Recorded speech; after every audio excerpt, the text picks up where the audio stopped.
Bismillahirrahmanirrahim. Assalamualaikum warahmatullahi wabarakatuh. Alhamdulillah wassalatu wassalamu ala rasulillah wa ala alihi wa sahbihi wa mawalah. Asyhadu an la ilaha illallah wahdahu la syarikalah. Asyhadu anna Muhammadan abduhu wa rasuluhu la nabiyya ba'dah. Rabbi israh li sadri wa yassir li amri wahlul 'uqdatam min lisani yafqahu qawli. Bersyukur kepada Allah Subhanahu wa taala, bersalawat kepada Nabi, Allahumma shalli ala Muhammad wa ala ali Muhammad. Assalamualaikum ya Rasulullah. Baik, pada pagi hari ini atau pada saat ini kita akan membahas tentang materi pengembangan agama dan moral anak usia dini. Dalam tahapan ini, bahwa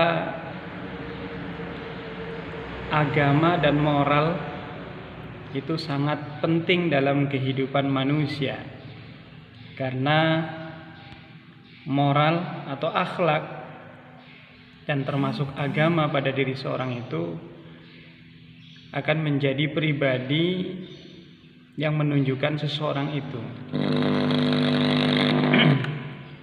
Apabila baik moral seseorang, maka akan baiklah orang tersebut. Kemudian dalam konteks tentunya Islam, ya, agama dan moral ini sangat penting. Jadi pengembangan agama dan moral out ini adalah kemampuan anak untuk bersikap dan bertingkah laku. Jadi kemampuan anak untuk bersikap dan bertingkah laku. Islam telah mengajarkan nilai-nilai positif yang bermanfaat dalam kehidupan masyarakat. Jadi Islam itu telah mengajarkan nilai-nilai yang baik, nilai yang akhlakul karimah yang bermanfaat dalam masyarakat. Hal ini menyebabkan perlunya pengembangan pembelajaran terkait nilai-nilai moral dan agama.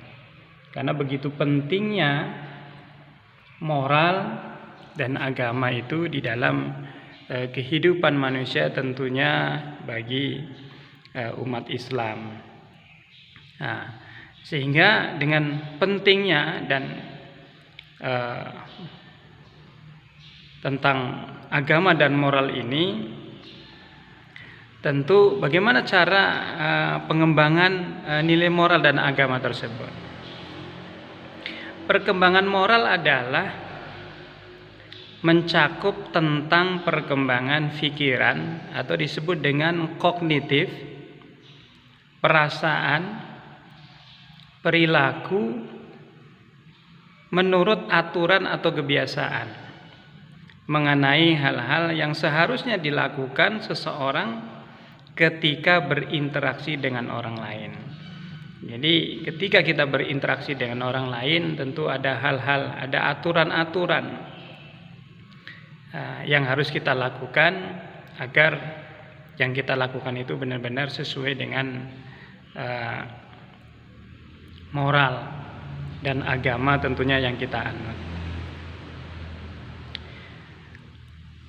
Agama memiliki arti yang sama pentingnya dengan moral. Ini menurut Adams dan Gulota.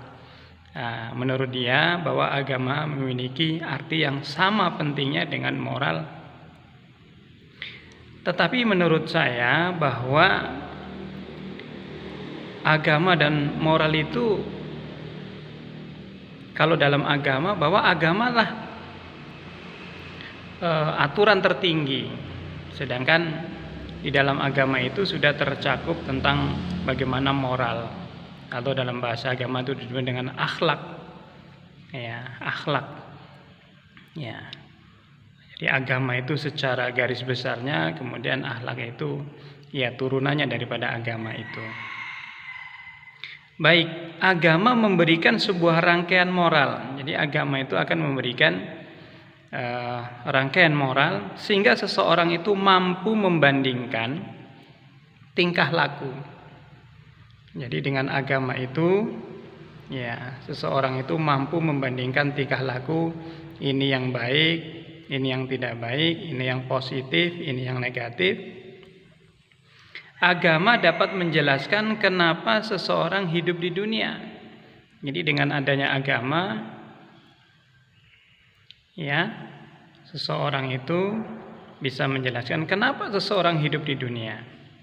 Melalui dua cara ini kita bisa mengetahui bagaimana perkembangan moral dan agama pada anak usia dini. Kenapa anak usia dini?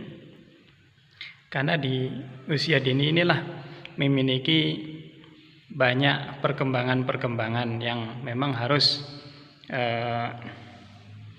kita masukkan nilai-nilai itu gitu. Karena di usia anak usia dini inilah perkembangan ini sangat menonjol gitu. Nah, dari yang mungkin telungkup, nanti bisa duduk, bisa berdiri, bisa berjalan. Jadi pada usia anak usia dini inilah memiliki perkembangan yang sangat perlu kita perhatikan dan perkembangan yang sungguh luar biasa. Moral berkembang melalui norma-norma sosial. Jadi moral tersebut itu ya berkembang melalui norma-norma sosial atau mengikuti cara yang dipakai oleh keluarga, ya, mana keluarganya ngomongnya, ya, tingkah lakunya, perbuatannya, seorang pendidik dan lingkungannya, bagaimana seorang guru, ucapannya, pakaiannya, tingkah lakunya. Nah, kemudian lingkungan masyarakatnya. Jadi sangat pengaruh sekali. Kalau masyarakatnya memang benar memiliki moral yang bagus, insya Allah anak tersebut akan terbentuk bagus. Sebagai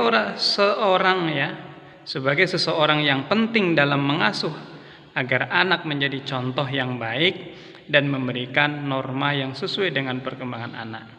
Jadi sebagai orang tua siapapun kita harus memberikan ya norma-norma yang baik sesuai dengan perkembangannya, sesuai dengan kemampuan anak tersebut.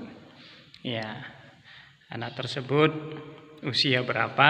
Tentunya kita fokus pada usia anak usia dini, dan setiap anak juga memiliki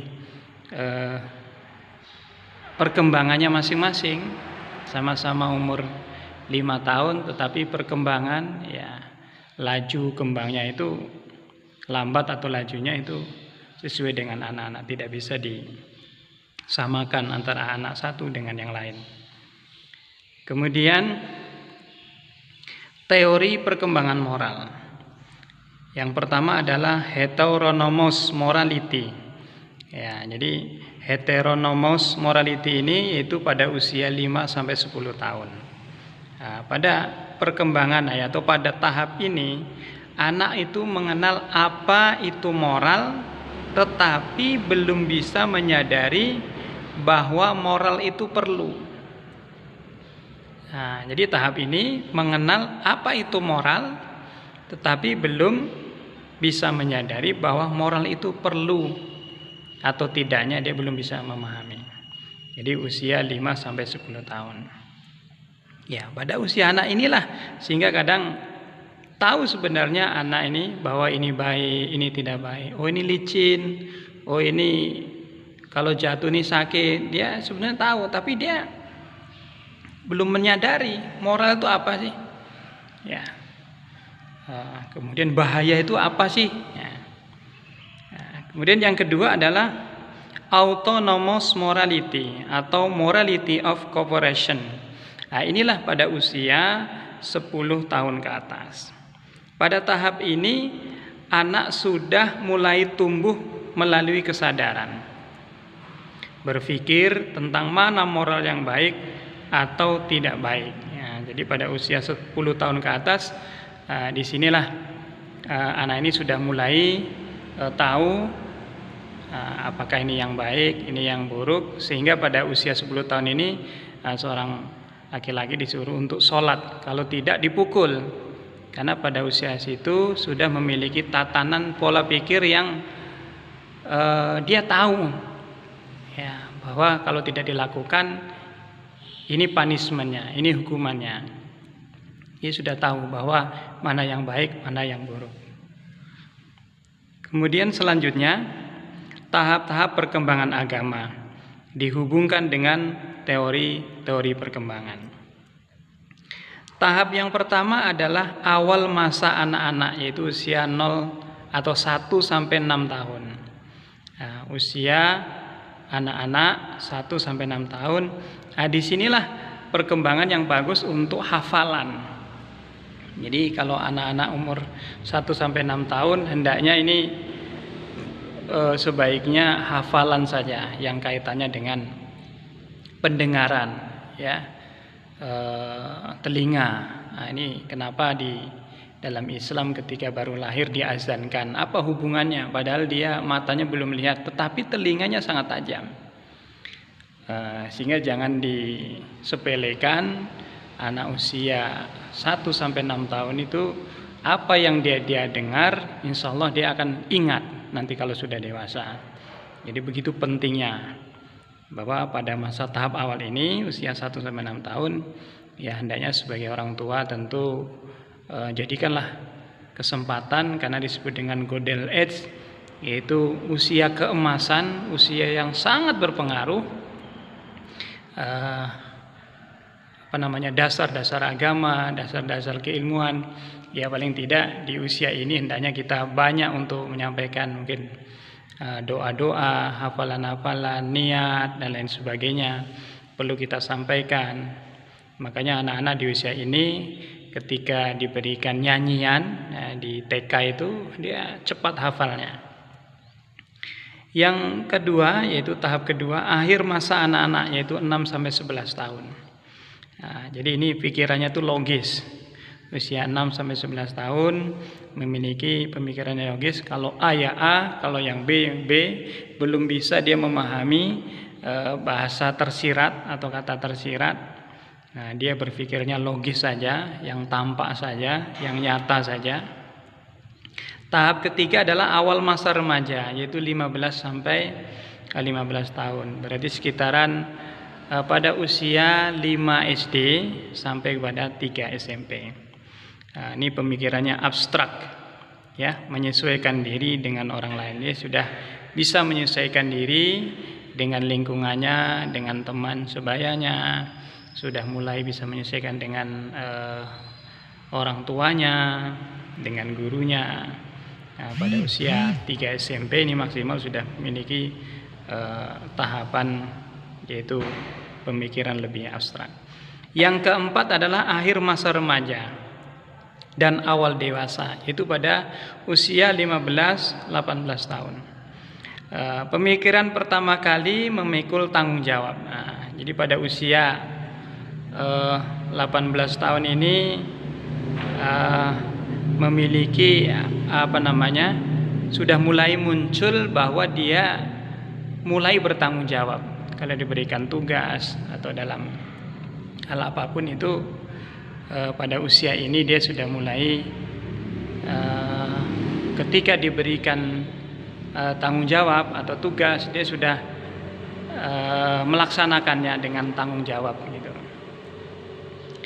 Kemudian pada tahap kelima yaitu pertengahan masa dewasa, yaitu 18 sampai 23 tahun. Ya. Jadi pemikiran sudah mulai terbuka, ya, sudah mulai menerima hal-hal yang mungkin di luar daripada kemampuannya. Nah, pada usia ini sudah mulai mengajak kepada pemikiran yang sudah mulai matang secara perkembangan. Dia sudah terbuka, tidak menutup dengan ide-idenya, tetapi sudah menerima apa yang disampaikan oleh orang lain untuk dirinya dan bagaimana tentang dirinya untuk orang lain. Yang keenam adalah akhir masa usia ya akhir masa, yaitu usia 23 akhir ya, usia 3.